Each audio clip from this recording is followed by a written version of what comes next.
What's up, everyone? This is Gio here. Welcome to a new episode of Games I Speak. Today, I'm going to be alone in the show. So let's jump right into the first story. All right. PlayStation Store on PS3 and PS Vita will continue operations. So this was something big that me and Josie were covering, and I'm sure most of you have already heard about this. But Sony reversed their decision to close the PS3 and the PS Vita store due to, the outcry of gamers. So let's look at what this article says. Recently, we notified players that PlayStation Store for PS3 and PS Vita devices was planned to end this summer. Upon further reflection, however, it's clear that we made the wrong decision here. So today I'm happy to say that we will be keeping the PlayStation Store operational for PS3 and PS Vita devices. PSP commerce functionality will retire on July 2nd, 2021 as planned. When we initially came to the decision to end purchasing support for PS3 and PS Vita, it was born out of a number of factors, including commerce support challenges for older devices and the ability for us to focus more of our resources on newer devices where a majority of our gamers are playing on. We see now that many of you are incredibly passionate about being able to continue purchasing classic games on PS3 and PS Vita for the foreseeable future. So I'm glad we were able to find a solution to continue operations. I'm glad that we can keep this piece of our history alive for gamers to enjoy while we continue to create cutting edge new game worlds for PS4, PS5, and the next generation of VR. Thank you for sharing your feedback with us. We're always listening and appreciate the support from our PlayStation community. So yeah, this is from Jim Ryan, the CEO, who has been getting a lot of criticism lately regarding Sony's decisions to close down these stores. Now, they said they're closing down the PSP store, but I don't think it's so much of a big issue because, for one, I was able to get my PSP to run on my router. The reason why a lot of people can't run it is because new routers usually support WPA2 encryption, and the PSP needed WPA encryption, which is it's an outdated form of encryption. But you can, on some routers, you can allow both, which I did, and I connected my PSP, I signed in, and the store doesn't even work. All it says on the store is, please go to the web store. And if you know already, Sony has shut down the web store for their handhelds and the PS3. There's only a PS4 and a PS5 web store. But there's a workaround to that, which I'll be covering later into the show. So, and also a lot of, or should I say, most PSP digital games are also PS Vita compatible. So I would imagine if you could play it on both the PSP and the PS Vita, they're probably still going to remain on the store, so you could purchase them for the PS Vita. I would hope so. If not, then I guess go out and get the PSP digital games you want now, because those might be the only ones leaving the store. So there you have it. I was talking to Josie about this. The war is not over. Gamers, we won this battle, but there's still an issue with the whole C Bomb stuff, which I'm gonna get into later. So that's it. Good news. I spent I spent a lot of money on games and a lot of time, upgrading my PS3 hard drive and downloading the games and running all my discs and installing patches. But I don't feel it was in vain. It was something I should have done anyways. So, yeah, good news there. Next up, new leadership for Overwatch. So I'm going to read this. We want to let you know that Jeff Kaplan has decided to leave the company after a long and storied career here, and that Aaron Keller, a Blizzard veteran and founding member of the Overwatch team, will be stepping in as game director. Aaron has been a critical part of the Overwatch team and a key driver in creating the vision for the game. He helped create Overwatch as an original member of the team, and as an 18-year veteran at Blizzard, he has worked side by side with Jeff for a long time. Not only in building Overwatch, but previously in helping to build WoW as well. A few words from Aaron. Greetings, Overwatch community. Jeff's been a great leader, mentor, and friend, and he knows how much we're going to miss him. I've been lucky to work alongside him and the rest of the Overwatch team for many years in building something that continues to inspire people all around the world, and I'm honored to carry the torch forward. I love Overwatch, from the first pieces of concept art to the first maps we built to the first time I was able to run around as Tracer, who at the early point shot laser beams out of her eyes. This game has just clicked with me. I love its inspiring, hopeful, beautiful world worth fighting for. I love its characters larger than life, colorful, powerful, and global. And most of all, I love the fast, fluid gameplay requiring teamwork, situational awareness, and quick decision making. I also recognize that making games at Blizzard has always been a group effort and never about just one point of view. Together with the rest of the team, I feel fortunate that we will have a deep bench of development and creative leaders. A deep bench? Oh, never heard that before. Numerous veteran Blizzard artists and designers, and some extremely talented new blood as well, along with tons of support throughout the company for the live game and for Overwatch 2. Speaking of Overwatch 2, development is continuing at a good pace.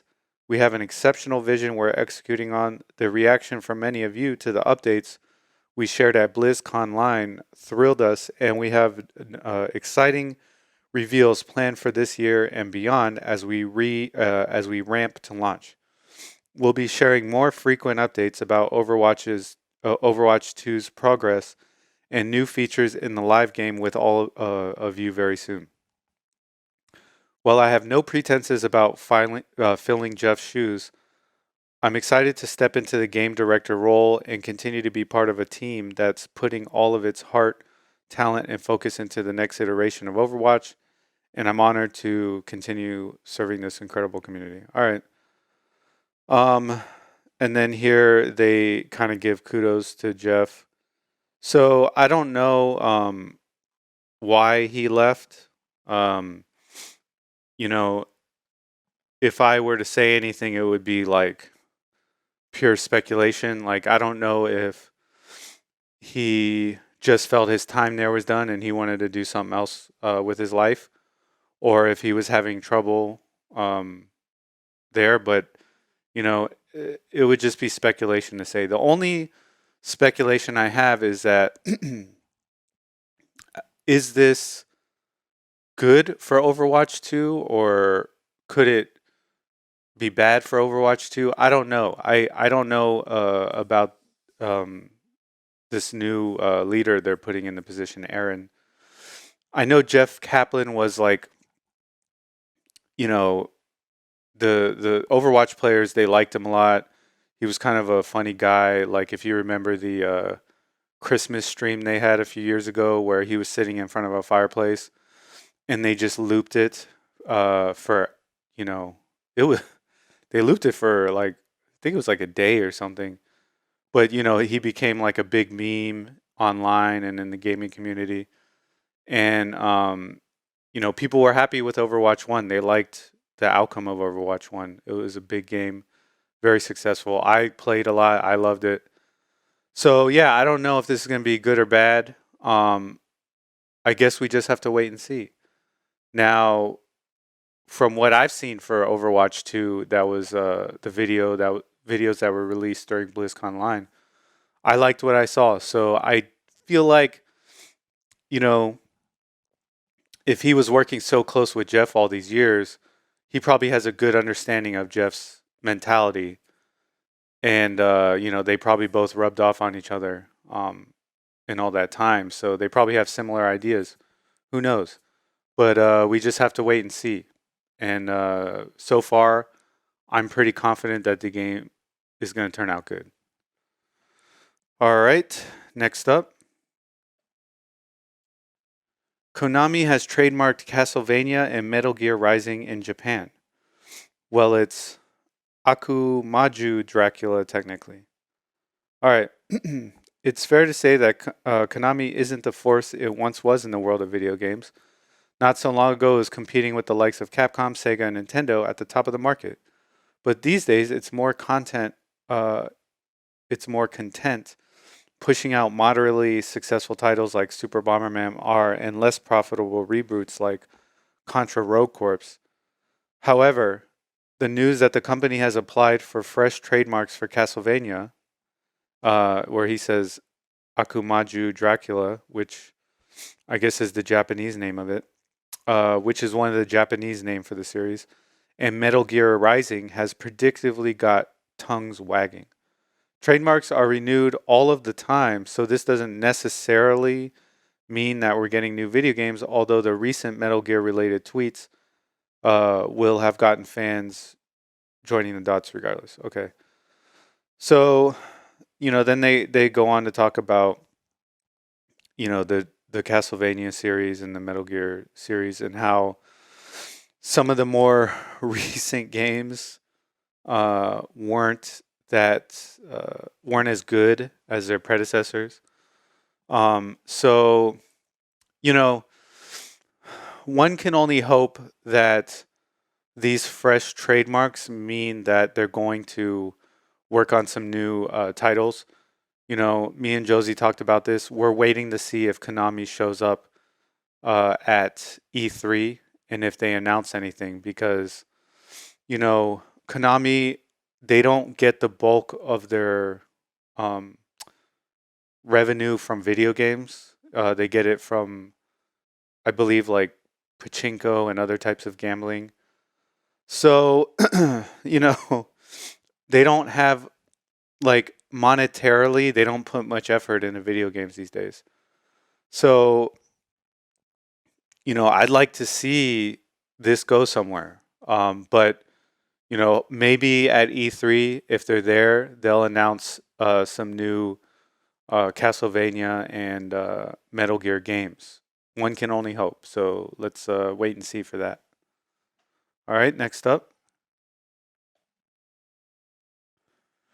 Star Wars Knights of the Old Republic remake reportedly in development. Now, for those of you that don't know, this is an old Star Wars game, but it's one of the most beloved of the whole Star Wars franchise. So, that being said, the game has aged a lot. A lot of people still play it to this day, and it's still playable, but it totally could use a remake. I mean, look how outdated these graphics are. The gameplay's still good, but yeah, I mean, in my opinion, it could do with a good remake. So let's see what the article says. BioWare's own Mass Effect is underway for a remake launching next month, but another classic in its library, Star Wars KOTOR, is reportedly getting one to boot. Industry veteran Jason Schreier was asked in a Min-Max interview about the long-rumored KOTOR remake, to which he said, "There is something there, it's real." So we're just going off of Jason Schreier's, what he's saying, but that's a pretty bold and confident statement there. Obviously, I really hope it's true. What's more, he even stated who is behind the remake, naming Aspyr, who is known for its video game ports, having even worked on mobile versions of KOTOR and console ports of Jedi Academy, Republic Commando, and Episode 1 Racer. All of those I bought the limited run games, just so you know I'm a huge collector of Star Wars games. With that in mind, it could be more akin to the port for modern consoles rather than a fully fledged remake a la Demon Souls or Mass Effect. So, nonetheless, Lucasfilm seems to be keen on delving further back into Star Wars mythos with the High Republic era that now has its own novels, comics, and soon Disney Plus show. Knights of the Old Republic is set nearly 4,000 years before A New Hope, while the High Republic era started around 300 years prior. So there you have it. This is just a rumor, but I've heard other rumors from Jason Schreier that turned out true. So he seems to be like a credible source. And also the fact that he named a developer, I mean, that's also kind of, raises my confidence level of this rumor. So we'll have to wait and see if it materializes. But I think this game would be a good candidate for a remake, or at the very least, a remaster. Where they port it over to new consoles and then they redo all the textures, add quality of life improvements, and improve on the gameplay. All right, so next up, Days Gone 2 petition clears 50,000 signatures. They can't just pull the plug. So so we covered how Sony is kind of pulling away from the more smaller titles, and they're trying to focus on big money titles like The Last of Us, which, is a 2013 game. Everyone was like, this doesn't need a remake, but that's what they're trying to focus on, apparently, from that report that we saw from Bloomberg. Now, here's Jeff Ross, who made a tweet. Thanks to everyone for getting the Days Gone petition to 50K. No matter where this thing ends, I just want you all to know how much your love means to me and members of the team. Days Gone fans are the best fans. So here's the petition. Wow, it's actually up to 76,000 now, and they want to get it to 150,000. So yeah, I'm gonna go ahead and sign this after the show, just because people want this game, so I don't see why not. There's millions of people who want Sony PlayStation to approve Days Gone 2. The petition reads, they can't just pull the plug on such an amazing game that ended with a cliffhanger.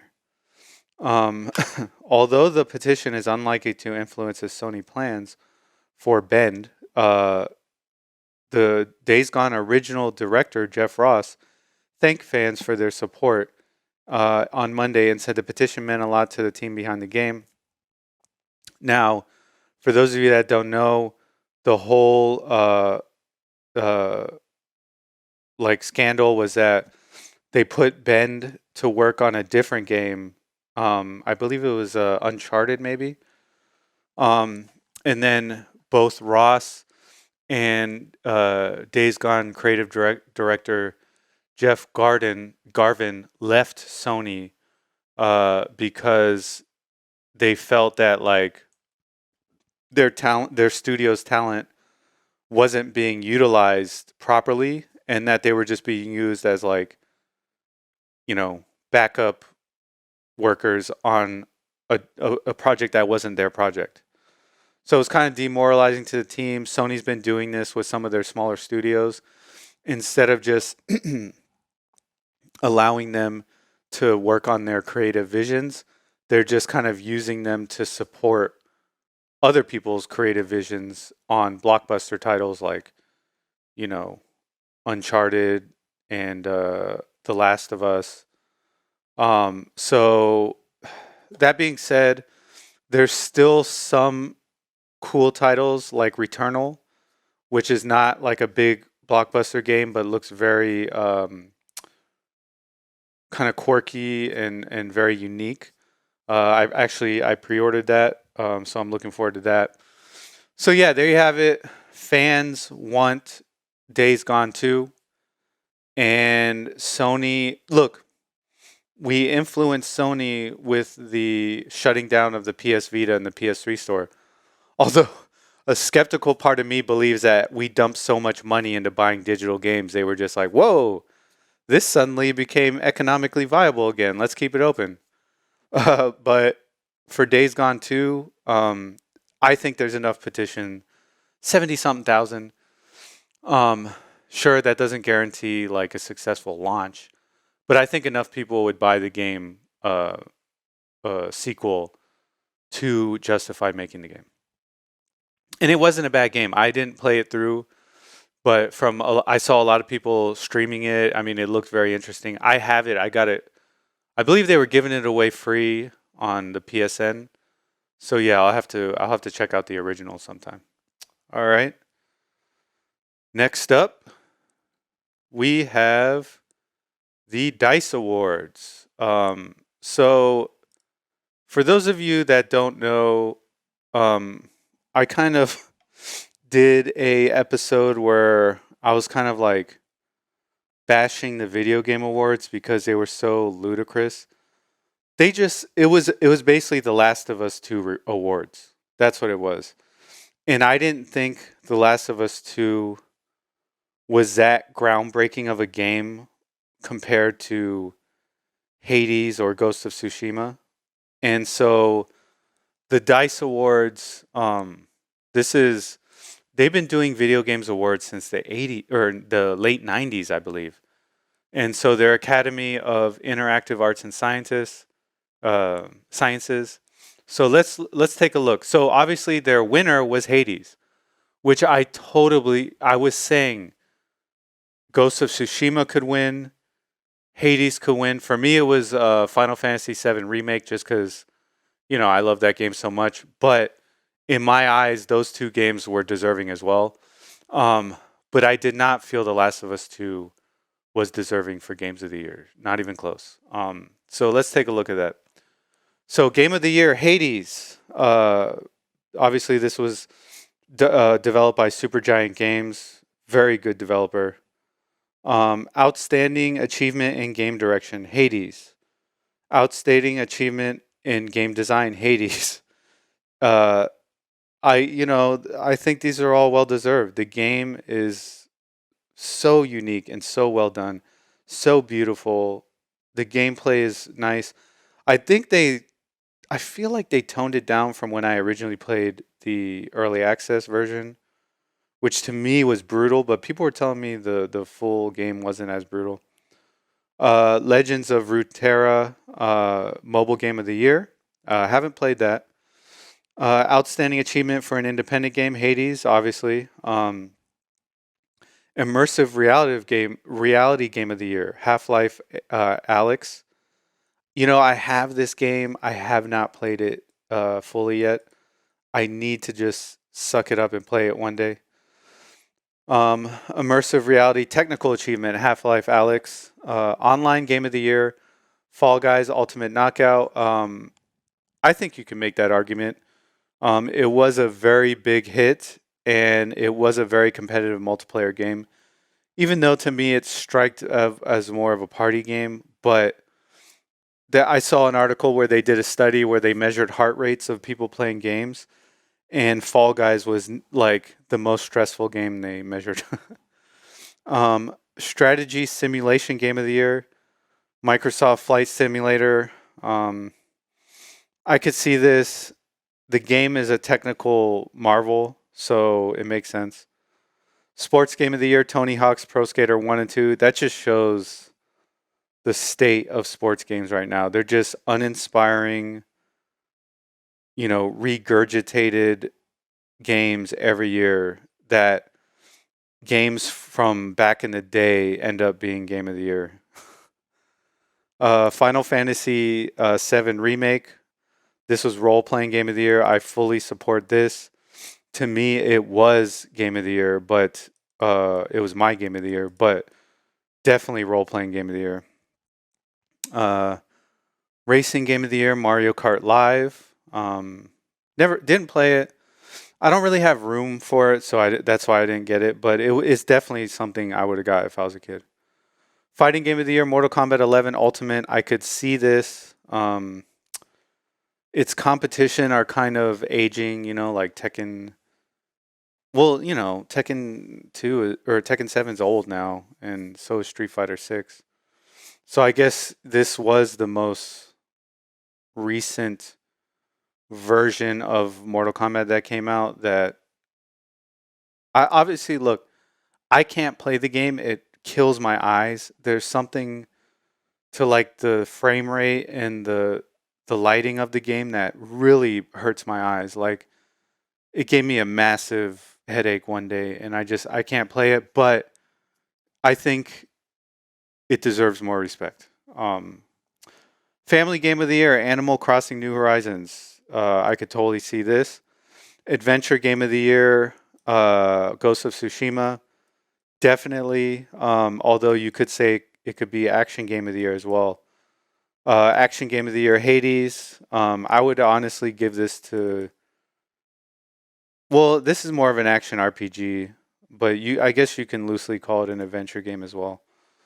Outstanding technical achievement, Dreams. For those that you don't know, Dreams is an engine where you can create games within it, and it just didn't take off the way it should have.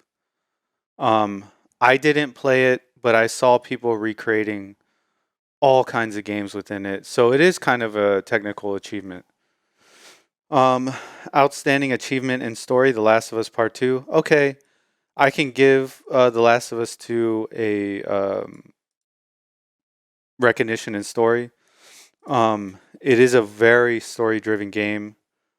Outstanding achievement in audio design, Ghost of Tsushima. I could see that the audio in that game was amazing. Outstanding achievement in original music composition, Ghost of Tsushima. I could also see that. Although I freaking love the music in Final Fantasy VII. Outstanding achievement in character, Miles Morales, Marvel Spider-Man. Um, didn't play it. Didn't play it, but I heard good things about it. Outstanding achievement in art direction, Ghost of Tsushima. Total. And outstanding achievement in animation, The Last of Us Part Two. I would also. They don't have a um, category for accessibility, but in the video game awards, that was the one thing that I agreed with is that The Last of Us 2 had amazing accessibility for a game. So I commend them on that. So yeah, there you have it. A much more balanced awards, although it did skew heavily towards Hades. But like I said, I feel that that's deserved. Um, I did not feel that the skewing in the video game awards to The Last of Us 2 was deserved. I just did not feel it was a better game than Hades or Ghost of Tsushima. All right, so next up. So here we go. A new article from IGN India, which is killing it with these C Bomb articles. PS5 C Bomb Issue. Initial tests show physical games can be played, but there's a catch. So for those of you that haven't seen our past shows, me and Josie were covering how the PS3 and the PS4 have a C bomb issue. All that means is CMOS. When the CMOS dies, which is a battery that keeps track of the date and time on your console, you lose access to games if you cannot connect to the PlayStation Store. So if you don't have internet, the PS3 you cannot play digital games, and the PS4 you cannot play digital or physical games. So it seems that the PS5 may not be shackled by the same draconian digital rights management tools Sony implemented with the PS4. According to the tests conducted by video game preservation group Does It Play, I recently found out about this group. I am following them on Twitter. I suggest you follow them. They do some very interesting work. So here we have PS5 update. We have published our initial findings on C-Bomb and its effect on PS5 consoles and games. This will be of particular interest to anyone who owns a PS5 digital edition. All right, with the battery moved and the console disconnected from the internet, the console went into safe mode upon first boot and began rebuilding the database. Restarting the machine resolved this initial problem. But once again, the machine was booted correctly. All digital games stopped working. What that means is if you own or plan to buy a PS5 digital edition, you're out of luck when Sony servers are shut down and you can't replace your PS5 clock battery when it dies. PS5 C Bomb, PS4 games work with issues. Does It Play claims PS4 physical games on disc worked with trophies functionality well. However, Resident Evil 2 Remake would display an error message claiming something went wrong. This suggests that Sony has yet to fully rectify its DRM issues or work with game publishers to solve this, a problem of its own making. PS5 C Bomb, PS5 game disc crashes and online dependencies. The group revealed the following details on how PS5 game discs work, citing results being mixed. Mortal Kombat 11 would not install. It crashed at 97% installation each time. I assume that in order for that game to install, it must connect to the internet and do a check. That is not right. That should not be allowed. Marvel's Spider-Man Miles Morales booted and played without issue. Call of Duty Black Ops Cold War booted, but due to heavy reliance on connection to the game servers was unplayable. So, all right. So then it goes on to say, their conclusions. But so let's look at this part. Is the PS5 digital edition a ticking paperweight? In short, yes. Unless Sony patches this, it's just a matter of time before your PS5 digital purchase stops working. This would explain why, despite the obvious cost and profit benefits to Sony for pushing a digital-only console, that some of its sales force, particularly in markets like India and Middle East, prefer to push the disc edition, IGN India is given to understand. So there you have it. This is the next big battle that gamers have to have with Sony. They need to resolve these issues because when we buy a console from a company like Sony or Nintendo or Microsoft, we want these consoles to work for as long as they work. I want to be able to take my PlayStation, plug it in, and play it whenever I want to be able to do that because I spent $500 on it or, $400 for the digital. I want to be able to use it. That's a lot of money. I don't want to come back one day and plug it in and nothing work. It just be this super expensive piece of equipment that doesn't work anymore. So what if they don't resolve this? What I fear is going to happen is that you're going to see a lot of people just junking these PS5 digital editions into the trash in the future because they don't have the time to go and research the C-bomb. They don't have the time to learn how to hack it and get it to run with custom firmware. They're just going to throw them away, and it's a waste. It's a waste of all that time and effort to build these systems, all the natural resources that goes into building these systems. It's a waste to all the developers who made these games, which are no longer accessible unless you hack it. It's just a waste. So why not preserve the lifespan of your consoles so that people get their money's worth? That's what needs to be done. That's my opinion. I'm sticking to it. I've heard other people argue, oh, it's old, who cares? There's going to be a replacement. No. It's a waste of resources. It's a waste of resources. There's a finite amount of resources on this planet, and if we're just gonna like build a whole generation of consoles and then let them turn into trash, I mean that's not responsible. So yeah, I'm firmly against this type of practice. And does it play?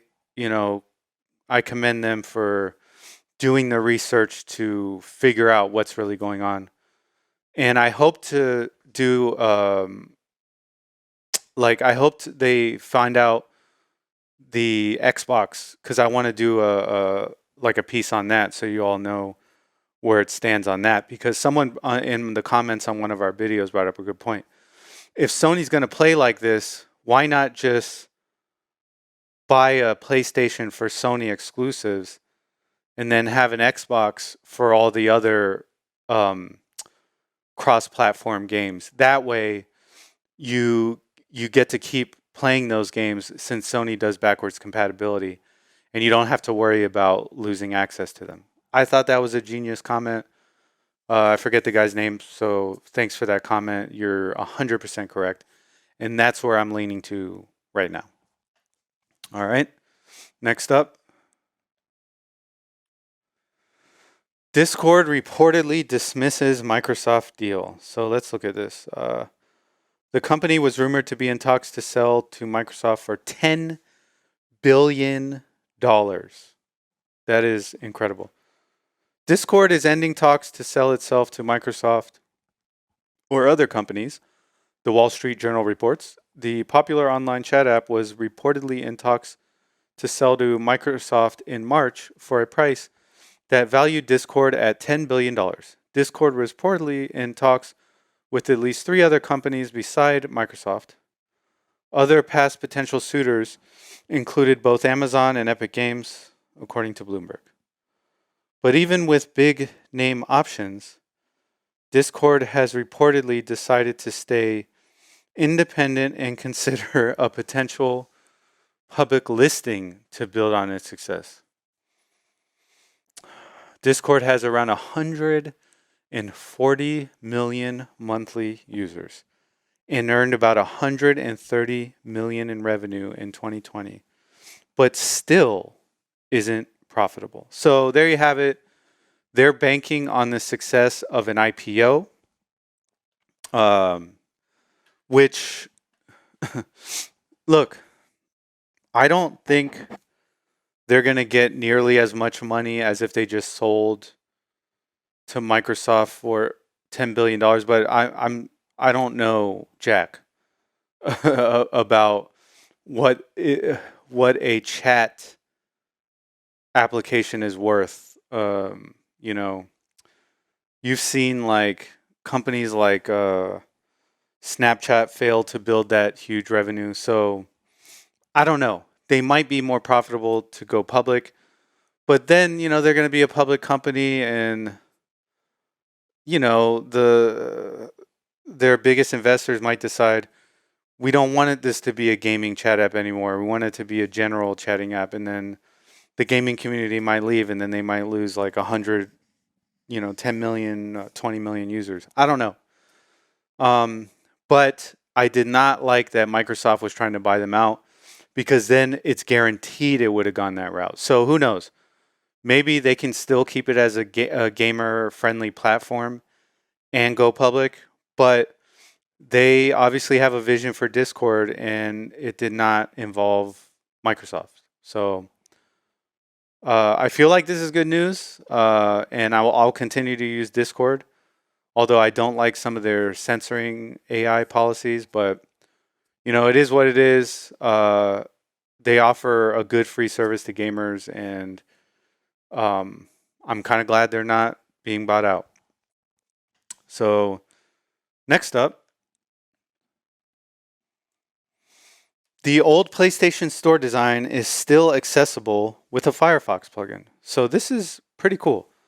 I saw this on a video from Too Old to Game, who does really good PS Vita videos on YouTube. And so look at this. Oh my God. So, and this makes sense. The old web PlayStation Store wasn't taken down as much as they just got rid of a few HTML files to prevent you from accessing the APIs. So someone made a Firefox plugin to restore it, and it works. So this is awesome. Look at this. It's called Valkyrie PS Store by Silica and Pina. And this is a Firefox add-on. Only has 4 reviews, only has less than 1,000 users. But apparently it restores functionality to the PS Store. So I haven't tried this out yet. I'm going to try it out. But this is pretty freaking awesome. So yeah, there you have it. There's a way to access the web store. Now, for people, I freaking wish I knew this when I was downloading all those games. So for people that don't know why people were sad when the web store closed down, is because it's much faster and easier to go on the web store, purchase all your games, and then just download them from your download list on the PS3 and the Vita. The PS3 and the Vita stores are slow and clunky, and searching is horrible, and a lot of titles don't show up. It's just a mess. And I spent the last few weeks downloading like 100 games off there. So obviously I know how miserable that was. So this is cool. I can't wait to try it out. So yeah, that's pretty awesome. Shout outs to the makers, what are the names? Valkyrie or Silica and Pina on this. All right, next up we have Cotton Guardian Force Saturn Tribute announced for Nintendo Switch. This is pretty awesome. So for those of you that keep up with these, like, you know, retro re-releases, there was a Cotton reboot that was a recently sold. Me and Josie, we ordered it. I believe I ordered mine for the Switch. But there's a new one. It's called the Saturn Tribute, and it contains Cotton 2, Cotton Boomerang, and Cotton Guardian Force, which are all Sega Saturn versions of the game. So City Connection has announced it's bringing a new collection to the Nintendo Switch and PlayStation 4. It'll arrive in Japan on 30th September and will receive a standard and special edition release. Cotton Guardian Force Saturn Tribute contains a total of 3 games by Japanese developer Success Corporation.